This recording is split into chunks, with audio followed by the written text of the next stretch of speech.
Welcome to the Old Time Radio Westerns. I'm your host, Andrew Rhynes, and let's get into this episode. This episode is going to be Frontier Gentleman. Original air date is May 18th, 1958, and the title is Advice to the Lovelorn. Hope you enjoy, and again, thanks for listening. I learned two things in Cheyenne. One, that hucky dummy is baking powder bread with raisins. The other, that love's labor is not always lost, even if you don't know how to use a gun.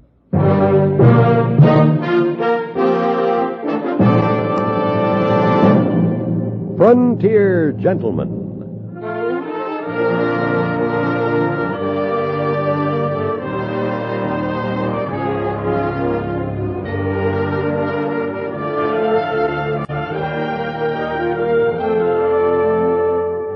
Herewith an Englishman's account of life and death in the West. As a reporter for the London Times, he writes his colorful and unusual stories. But as a man with a gun, he lives and becomes a part of the violent years in the new territories. Now, starring John Dehner, this is the story of J.B. Kendall, Frontier Gentleman.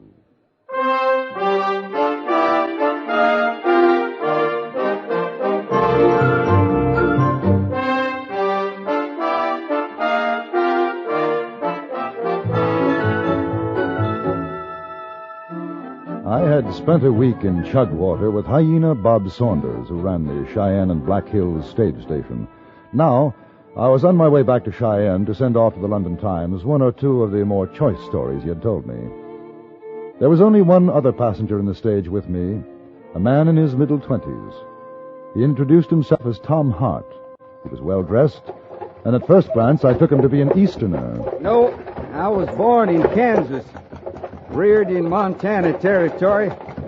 Now I call Wyoming my home. How about you? Born in England. I'm trying to make a living writing articles on the West for the London Times. Oh, you been in Cheyenne yet? Oh, yes. How are things? Well, that's hard to say. I haven't seen too much of it. 3 years since I was there. I guess the town's changed some. But this road sure hasn't. Well, Cheyenne's thriving, I can tell you that. Yeah, I've heard. Big cattle interest. I gather you're coming back from the east. These fancy dude clothes, huh? Yeah, I've been in the east and other parts.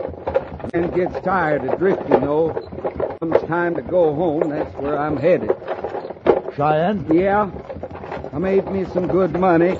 Now I figure to get married and raise a flock of kids. That's a worthwhile project. There's a girl in Cheyenne, Kendall. We've been writing. These ways up to a year back, I got a letter from her when I was in New York. I wish you luck. Thanks. You married? No.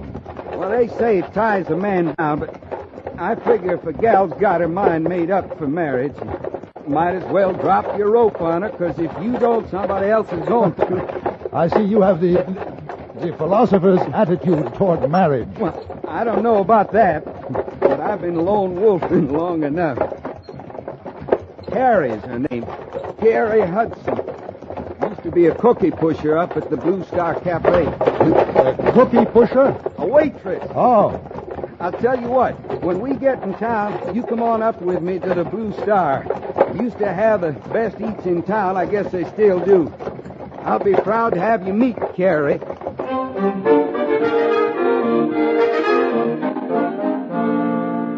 We spent the rest of the journey discussing matters of both consequence and triviality.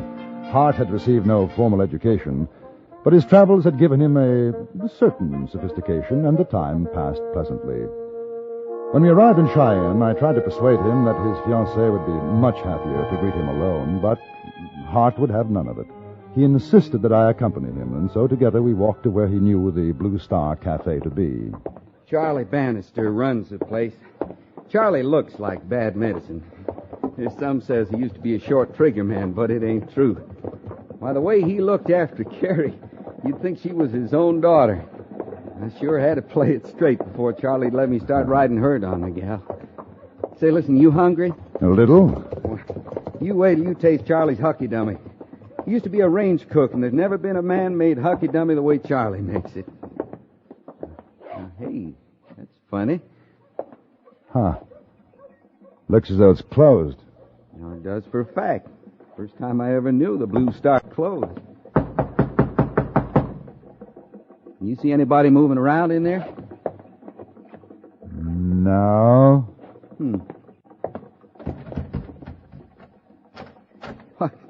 She's open. Hello, Charlie? Whoever you are, come on in back. I sure don't figure. Hey, Charlie, you'll... What do you say, Tom? Charlie, this is a fella I met on the stage coming in. J.B. Kendall. How are you? Hello, Charlie. What's happened? How'd you get like this? I guess you ain't heard. There was a shoot-up in here a year or so ago. Carrie. Is Carrie all right? When it was finished, the boys had done the shooting, robbed me, and hightailed it out. I ain't moved from the bed since, Tom. What about Carrie? She ain't here no more. Well, where'd she go? Ask Jack Feeney up to Holloman Saloon. I'm asking you, Charlie. And I ain't saying. You and me was friends, Tom. I'd leave, keep it that way. Now, what's Jack Feeney got to do with it? What, Charlie? All right, I'll tell you. Carrie took a shine to him while you was gone. That's a lie. I told Feeney to leave her alone. There was words. I threw him out. Same night he comes back with one of his boys, and they fill me full of lead. Well, wasn't this Feeney arrested then, Charlie? Sure, but it was his word against mine, and Carrie took his side and swore at the trial it was someone else that come in and shot me up. Is she with Feeney now? I ain't seen her since that day. Hey, Tom, boy, while you're here, pump me a jug of water, will you? Old Doc Thorne says I got a drink, plenty of water. And Mrs. Carroll's been helping out, but she ain't showed up yet today. Yeah, sure. I'll be right back, Charlie. Thank you. I ain't got the stomach to tell him all the truth of it. You'll have to find out sooner or later for yourself. She married Feeney. Oh? When? Yeah. Right before the trial. Guess it was partly my fault. I should have seen it. Carrie getting lonesome waiting for Tommy, and Feeney coming in here, his fancy spending ways. He runs a gambling in Holloman Saloon. Well, next thing you know, Carrie's looking cow eyes at him. Well, don't you think it'd be better to tell Hart now about the marriage? Say, listen, you keep an eye on him, will you? Tom's got a bad temper. He gets it in his head to start trouble, there's likely to be a killing. All the more reason to tell him then. This way, he'll go up to the saloon looking for her. Yeah, I guess you're right. It wouldn't be so good. Here's your water, Charlie. Is there anything else I can do for you? Yeah. Stay away from Holloman Saloon. I lied to you before, Tom. She's there with Feeney. They're married. Is there anything else I can do for you, Charlie? No, I reckon not. Hey, come on back and see me if you have a mind to. I'd sure like to hear about your travels. I'll do that. So long. You take it easy, Tom. Goodbye, Charlie. You take it easy, Tom.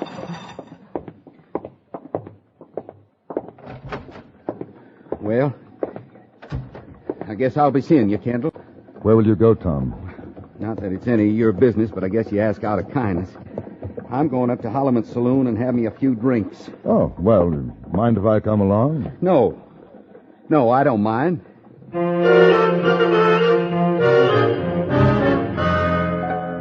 We walked down the main street. I knew it was pointless to tell him that trying to see his girl was the worst thing he could do to himself. I rather liked him, and I suppose that's the reason I went with him. He didn't say a word until we reached the saloon.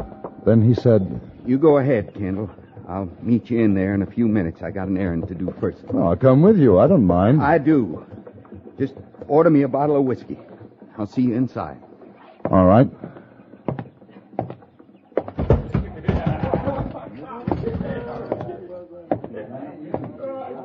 Well, hello, stranger. You're a little early, but what's your pleasure? Cards? A dance? As a matter of fact, I'm looking for Carrie. Oh, for what? Are you Carrie? Yes. Can we sit at the table? I don't sit with customers, mister. That's for the girls. You want to talk business, you can talk to my husband. A friend of yours is in Cheyenne. Tom Hart. Tom. He's just heard about you. He'll be coming in here in a minute. What you ought to know. Thanks, mister. How did he take the news? He got it from Charlie. Well, he'll probably get very drunk. I imagine I'd do the same. He won't make trouble. I'll try to see that he doesn't. Has he said anything about me? Only that he was expecting to marry you. Right. I thought... Doesn't matter. Anybody got the price of a drink in his pocket's welcome. That goes for Tom Hart as well as the next man. You want a table, mister? Yes, a table would be fine. This way. What are you drinking? Oh, beer, I think. Yes, and a bottle of whiskey. My husband. Jack doesn't like him. I wouldn't want Tom to get hurt on account of me. Will you get him out of here if he's looking for someone to sharpen his horns on? I'll do my best. Thanks. Beer and a bottle of whiskey, mister. Beer and a bottle of whiskey.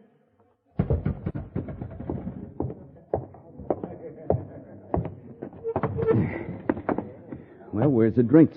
On their way, Tom. What's the gun for, Tom?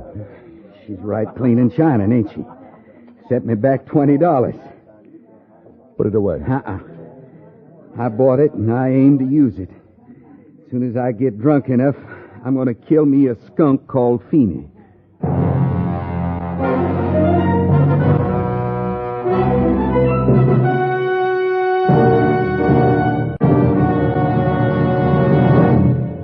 In a moment, we return to Frontier Gentlemen. Fast with a quip, faster at making time with a beautiful girl, but fastest of all with a clue. Yours truly, Johnny Dollar, will be along with his latest insurance investigation later today on CBS Radio. Get next to Yours truly, Johnny Dollar on most of these stations. Now, we return you to the Antony Ellis production of Frontier Gentlemen.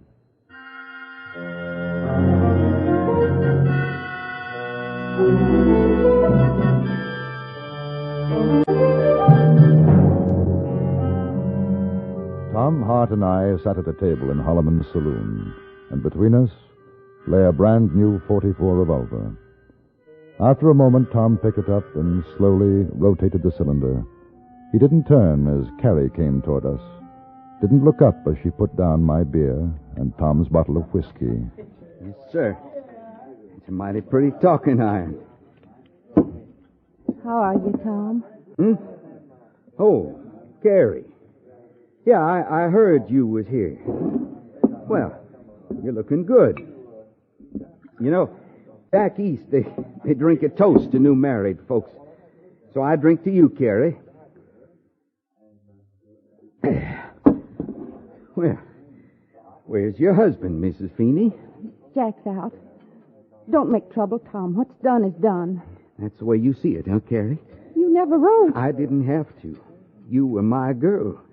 I told you I'd be back, but you couldn't wait. I waited 2 years. You was in such a hurry you had to get Feeney to put Charlie out of the way, too. That's not so, Tom. Charlie, he's lying in bed. He don't move anything but his arms anymore. Your husband did a right fine job. You ain't even been to see him since. That doesn't do much good, you know. She's not the same anymore. At first I thought she was, but she's not. She was a girl.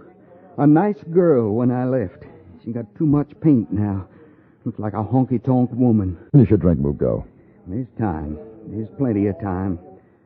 I want to have a talk with Jack Feeney. He shot up a friend of mine, you remember? You want to leave, it's all right, Kendall. You go ahead. I'll stay.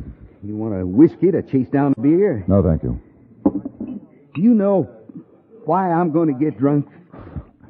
I've got a rough idea. Yeah? How rough? Well, Tom, you know you really haven't got any right to start trouble with Feeney. What about Charlie? What about him? The court said Feeney was innocent. Charlie says he did it. And if you shoot Feeney, they'll find you guilty. What'll you prove? She said she was going to wait. She said she loved me. Now, ain't that a laugh? Love. That's why you're getting drunk. Then you'll be able to get angry without thinking. You talk too much. Well, you asked me. Where'd she go? Up the stairs. Hey, you figure she was lying. Maybe Jack Feeney's here. She's going up to tell him. I don't know. Well, I'm going to find out. No, I wouldn't. No, sit down, Tom. Give me that gun, Kendall. Now, you sit down. You're not that drunk yet, and you're not going up there to start shooting. Give me the gun. No. You're bigger than me, but I ain't afraid to tangle with you. I didn't say you were. All right. I'm going up there without a gun. Oh, don't be a fool. Tom. Don't rile me, mister. Tom, she's married to him. You'll find another girl. Hey, where are you going? How come you're going up to me and my wife's rooms? I figured to find you there, Feeney. Well, Tom Hart. That's right.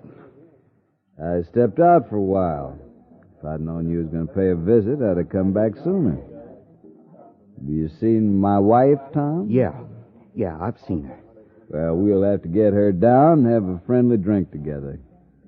I haven't had the pleasure of meeting your friend. J.B. Kendall. Put her there, Kendall. Carrie, come on down. Hey, Lester, bring a bottle of champagne. I didn't come to drink with you, Feeney. I came to kill you. Well, sure, you can do that anytime, but you'll have a drink first, huh? Here, sit down, boys. When'd you get back in town, Tom? Today. And I seen Charlie. Yeah? I heard about Charlie. It's too bad him getting shot like that. The way Charlie tells it, you did the shooting. Poor feller. They say it made him a mite loco. Here's your champagne, Mr. Feeney. And here comes the prettiest little woman in Cheyenne. Sit down, Carrie. I hear you've met Mr. Kendall here. And Tom? Yes. Well, it's like old times. Except a thing or two has changed. I got me a new wife. What'd you get back east, Tom? I'm telling you something, Feeney. I had a gun, which a friend of mine didn't figure I was drunk enough, or maybe sober enough to use. Well, I'm going out and get another one. And the next time I see you, I'm going to be using it.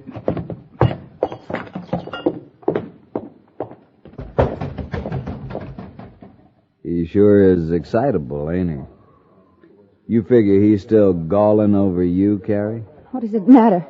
What do you think, Kendall? I think that Tom Hart's in a mood for murder. Whether it's because of your wife or Charlie, I don't know. Jack didn't shoot Charlie, Mr. Kendall. I know he didn't because we were together that night. That's true. Must have been a couple of cowboys dropped into Charlie's place or robbed him, gave him lead poisoning, but it wasn't me. Why does Charlie say it was? That was at the trial. He said it then, too.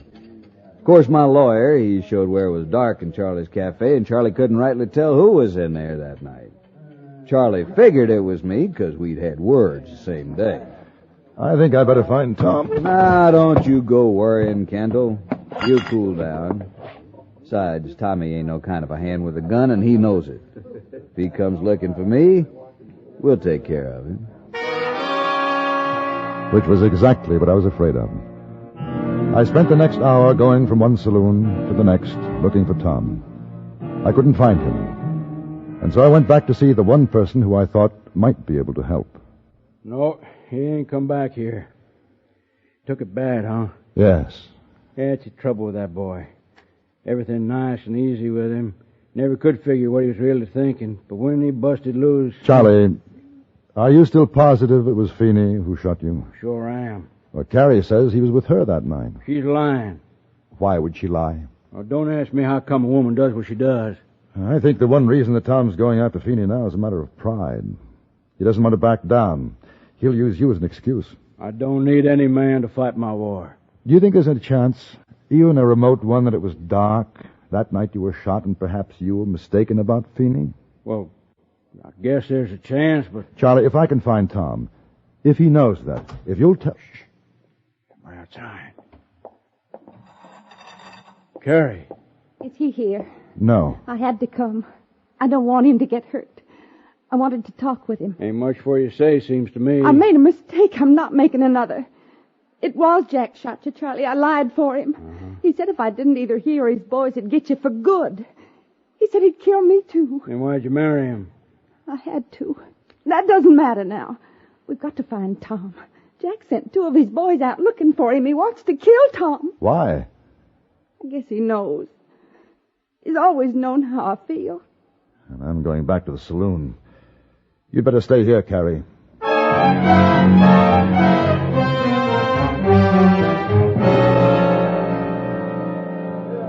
Couldn't find him, huh? No? Well, he's probably sobered up by now. He'll be all right.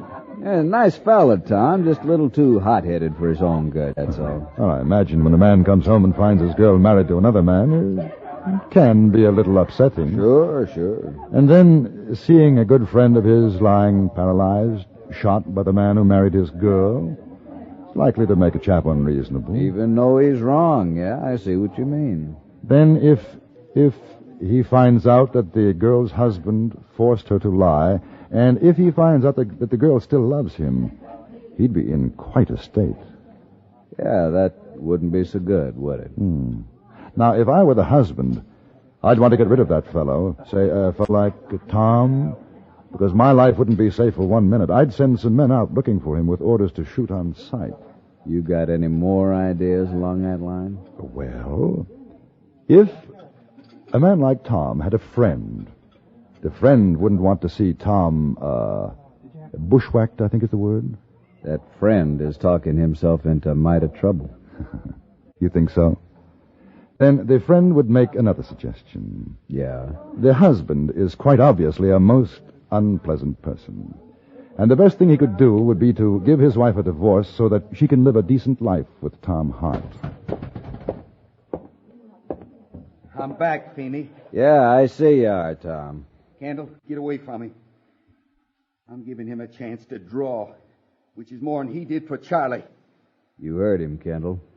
It's a fair fight. I heard. Tom, look out! Behind you!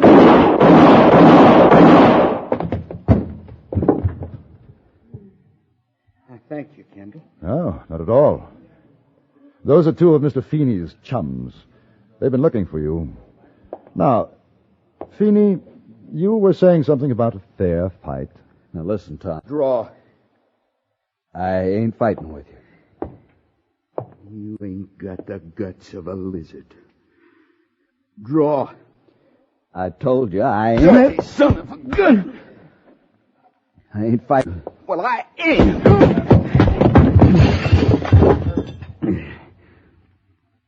Oh, my. Sounded as though you broke his jaw, Tom. Yeah, didn't it? I think Mr. Feeney will be leaving town. I also think he'll want to give Carrie a divorce. Oh? I thought you might be interested. Incidentally, what would you have done if he had drawn on you? I don't know. Never thought about it. He probably would have killed me. Yes, I think he would. Well, I'll take care of the arrangements here. You better go over to Charlie's now. Carrie's waiting. Waiting? For me? Well, I don't imagine it's for me.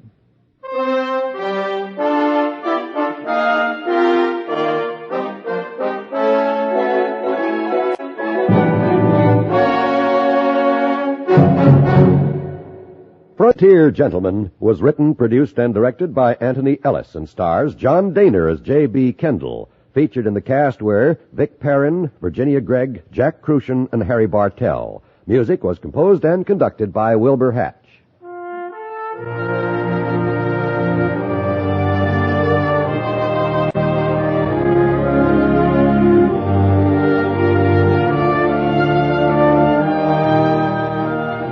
Join us again next week for another report from the Frontier Gentlemen.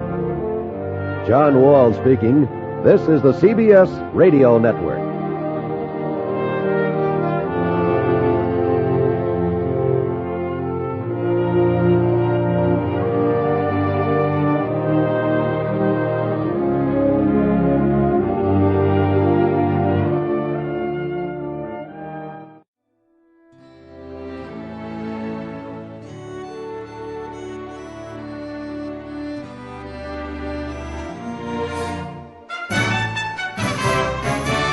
This has been a presentation of OTRWesterns.com, and we hope you enjoyed. Please take some time to like and rate our shows in your favorite podcast application. Follow us on Facebook by going to OTRWesterns.com/Facebook. Join in the conversation by going to OTRWesterns.com/Discord. And don't forget to send us an email, podcast@OTRWesterns.com. This episode is copyright under the Attribution Non-Commercial Share Alike copyright. For more information, go to OTRWesterns.com/copyright. Have a great day, and again, thanks for listening.